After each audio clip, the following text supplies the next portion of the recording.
Hi friends, అందరికీ ముందుగా నమస్కారం. One more mini vlog. అందరూ ఎలా ఉన్నారు ఫ్రెండ్స్? మేమైతే చాలా బాగున్నాము. ఇంకా ఈరోజు వచ్చేసి కార్తీక పౌర్ణమి కదా, అందరికీ కార్తీక పౌర్ణమి శుభాకాంక్షలు అండి. మీ ఇంట్లో మీరు ఎలా జరుపుకున్నారు ఈ కార్తీక పౌర్ణమి? నేనైతే ఇలా సింపుల్గా అయితే పూజ అయితే చేసుకుంటా ఉన్నాను అనమాట.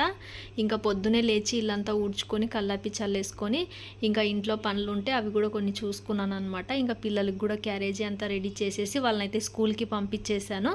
ఇంకా ఆ తర్వాత నేను కూడా ఇంట్లో పూజ అయితే చేసుకుంటా ఉన్నాను అనమాట. దేవుని సామాన్లు అన్నీ మొత్తం నీట్గా అయితే కడిగేసుకొని ఇంకా ఒక క్లాత్ తీసుకొని తుడుచుకొని ఇంకా బొట్లన్నీ పెట్టేసుకొని సర్దేసుకుంటా ఉన్నాను అనమాట. ఇంకా పూజ అయితే ఇలా చేసుకున్నాను. అట్టి పండ్లు పెట్టేసి నైవేద్యాలు ఏమీ చేసుకోలేదు నేను ఈరోజు, నాకు కుదరలేదనమాట.